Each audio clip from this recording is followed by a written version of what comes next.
Hello YouTube world, my name is Nicholas Montez and you're watching my YouTube channel, The Teenage Movie Critic. And welcome back to my YouTube channel, everybody. And in today's video, we're doing a Marvel review. I know that last week we just got Fantastic Four First Steps. Well, technically it's a new week, but if you don't know, the Marvel animated series Eyes of Wakanda came out on Disney Plus this past weekend. And most of you probably didn't know that because you're kind of just tired of, Disney Plus series. But you also just probably didn't know about it because it wasn't really doing much marketing. And me personally, as a true Marvel fan, I knew about this project way early in development when it was announced. So before we talk about this MCU project, it's very best to talk about what were my thoughts going into it. And so if you don't know, back when Black Panther Wakanda Forever came out, Ryan Coogler had all these ideas for all these different projects that could be Wakanda related. He wanted to do a series about Okoye and the Midnight Angels. He wanted to do a M'Baku series. He even wanted to do a series about the past generational Black Panthers, which in my opinion, I feel like that's probably what this series should have been. But then I'm like, it's just going to be the same thing, but with different characters. But, I thought with this series, basically what it was, it's exploring, it's a war dog story. And it's exploring, their missions throughout decades and them being part of history. And I was like, oh, that sounds kind of interesting.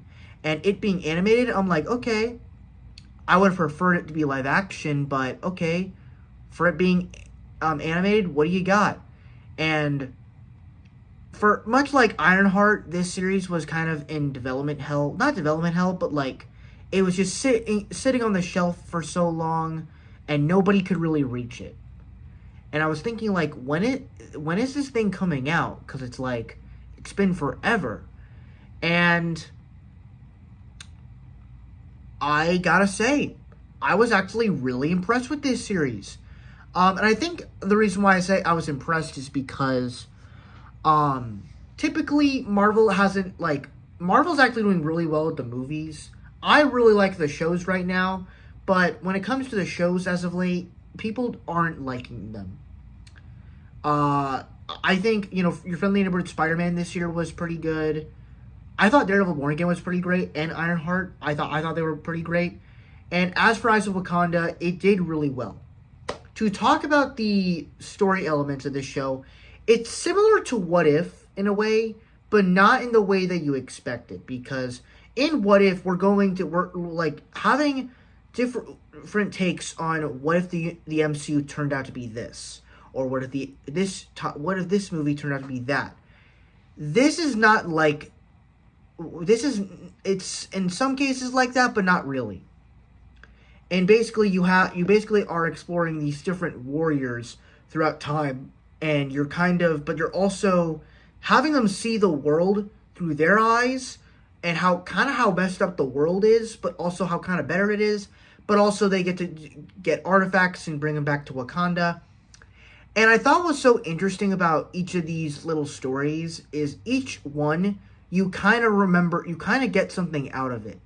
To where the first episode, it's all about this war dog who left Wakanda and decided not to go back because they realized that the outside world is a much freer world, and that if I were to go back to Wakanda, I'd feel trapped, and I'd feel like it's a prison. In the real world, people can actually look up to me, and I'm a king to them. And that's a very interesting concept. Even with the Trojan War episode, where it's almost like these war dogs are like soldiers coming from, when they come home from being in the outside world, it's almost like a war, in which they are actually coming from a war, the Trojan Horse story. And then you get into the third episode, the Iron Fist episode, which is really cool, by the way, where you realize all the stuff they're doing, it's kind of messed up. And that the fact they're stealing artifacts, creating relationships, and you kind of question, was it actually real or not? And so it makes it very interesting. And then the fourth episode, I think, was actually really fascinating, to where basically you, to where basically, not only is it messed up, but you're also kind of messing it up for your future, because if you do this, if you steal these artifacts and bring it back to Wakanda, if you decide to be greedy, you're gonna be killed. And back then Wakanda was not exactly the most public place. They didn't really want to be a part of the rest of the world. They wanted to stay hidden because, if they let their items out, people would be, all around the world, trying to get everything. And you realize that the axe they were trying to steal was the axe that Killmonger stole from that British museum in the first Black Panther movie. Basically, and you're probably, now, at first you might think, well, what does the axe have to do with anything? Like, why does he have to steal it? In my opinion, I kind of feel like it was a little bit weird in the way they established that, because, what exactly did he do with the axe to create it? I still feel like he could have created it either way, if I'm being honest. Because, he stole the mask, but, what exactly did he do with the axe that he did? Claw broke the axe, but what really... I understand it saved the world from going extinct, and Wakanda, Killmonger being able to go to Wakanda, and convincing T'Challa that we should open up our borders and help the rest of the world. That's how the Wakandans were able to help the Avengers in Infinity War. That's how they could possibly stop the Horde and stuff like that. I'm probably going to... Actually, you know what? Let's do some research real quick, because I'm actually interested in this.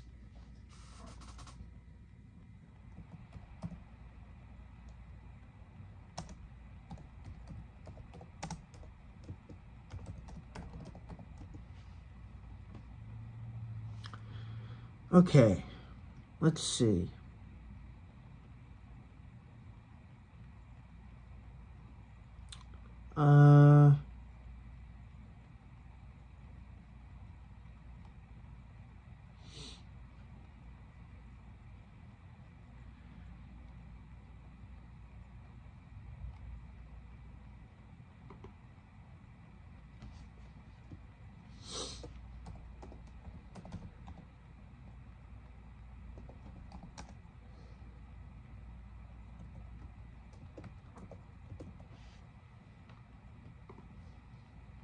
Where is it?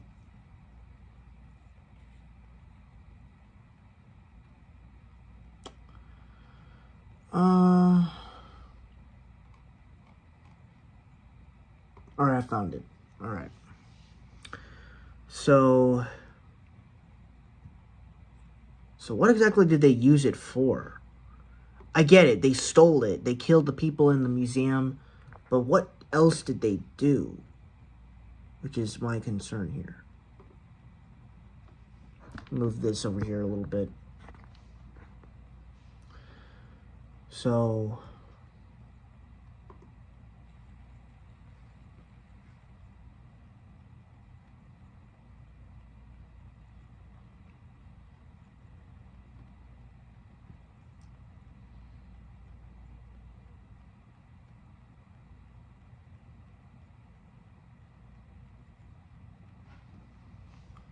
okay, hang on. My thing just got closed out.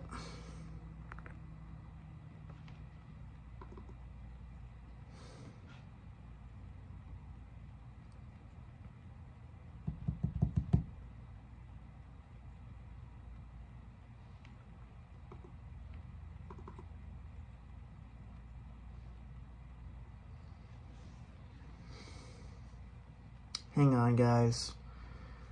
Screen is loading. The computer is a little old.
Okay, so my assumption here from what I'm reading, so basically because the axe was made of vibranium, they basically made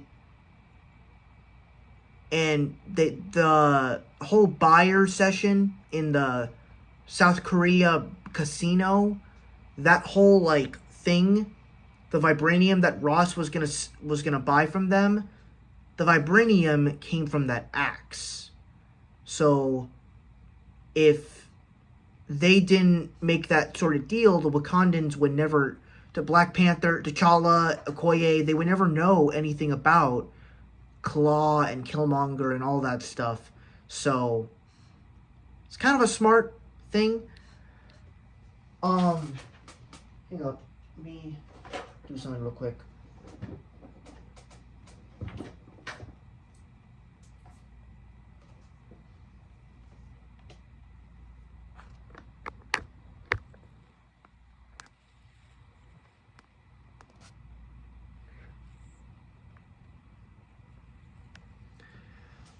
So yeah, that was kind of smart in the way they did that story. And it, in some ways, it kind of makes Killmonger really more right. The fact that he had to do that, because if he didn't do this, he was actually the hero in the story, which I found it to be very interesting. Like, it really makes Killmonger's character a lot more important. So besides the story elements, what did I think about the rest of this stuff? When it comes to the animation, this is sort of a different animation style from like What If or Your Friendly Neighborhood Spider-Man. This one was definitely unique. It had a lot of interesting colors. To be honest, when it comes to the animation, it's like I don't really have too much to say on it. I guess it's really cool when it comes to action, which I guess we could talk about now. The action was very cool in this show. I think after rewatching the first episode, I was like, oh yeah, this was a really cool, like, action style. Of course, like in the first episode, like we're having all these like people, like the lion and all these little people and stuff. It was just all really interesting. I liked the second episode too, to where it's like the Trojan horse. I really loved the Iron Fist action in here in episode 3. That was really good. And then I think the Black Panther fight in the 4th episode was something really special. To where it's a Black Panther from the future, and played by Nikanani Rose, by the way, played by Tiana, and the girl that did Mufasa's mom. Awesome. But what something else I really dug about it was that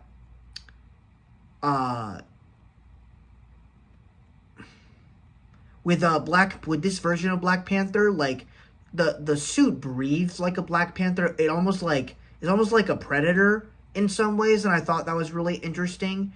And I'm like, they said there was gonna be a Black Panther in here. This looks nothing like a Black Panther. This is like full on Predator. But I thought that was really good. And then also some of the score was actually quite impressive too. So this was just an overall impressive introduction, and it was an impressive story to the MCU. However, I do have some major flaws with it, and it's not too many. It's just minor nitpicks. And this is probably going to be the biggest thing going into this show. There could have been more episodes. For a show that has such an interesting premise, it should have had like at least 6 or 9 episodes, maybe 10, to explore different time periods, to kind of show of like what more could they have done. I think we might get a season 2 with it, because it's actually pretty high regarded for a Marvel Studios project. But at the same time, I just don't really know. And I guess some other minor things. I think the first half of this show is a little bit basic. It's like, it kind of feels like What If, where you're like, oh yeah, we know what this show's going to be like. But then once you get into the deeper mythology of it all, it actually becomes a better experience, and you kind of get something interesting in there. But and then also the time travel element that they do in the last episode was kind of weird because the way we established time travel in the MCU was through quantum physics, through Pym and stuff, and they do time travel really differently in this episode. My best guess is time travel has become a lot more advanced up to this point in time, to where traveling to another universe or another like timeline could be different, and also placing it in the same place. I thought the changing the past doesn't change the future. Like, they kind of messed that up a little bit, but I think overall this series was very good, and honestly, I'm kind of able to look past those things. And the second project in Phase 6, that's a really good thing. And also, this show kind of makes me a little bit excited for Black Panther 3. Because, going into it, I was thinking, I know the two stories for Black Panther movies worked because Killmonger, and then I knew of Namor, and I actually really wanted to see that. With the third movie, I don't know what story they could do. But now I kind of have an idea of what they can do. Because maybe there's somehow they could bring back the Horde in the live-action universe. And they can somehow make something of that happen to where it's logical. And it could probably go a little bit more sci-fi and go into space and stuff. I'm like, this could be actually really cool. So, overall, I really enjoyed Eyes of Wakanda. So that's really my theories. And as for the next animated Marvel show, which is Marvel Zombies, which comes out in like 2 months, my best guess, it's probably going to be good, and it's going to have bad marketing, which honestly, these shows need to be marketed better. But I guess we just got to wait and see. So overall, I thoroughly enjoyed this show, and if we get a season 2, sign me up. I want to learn more about Wakanda more than ever. That is my thoughts on Eyes of Wakanda. Thank you guys so much for watching. I really hope you enjoyed. Don't forget to like, comment, and subscribe. And I will see you guys in the next video. Bye-bye.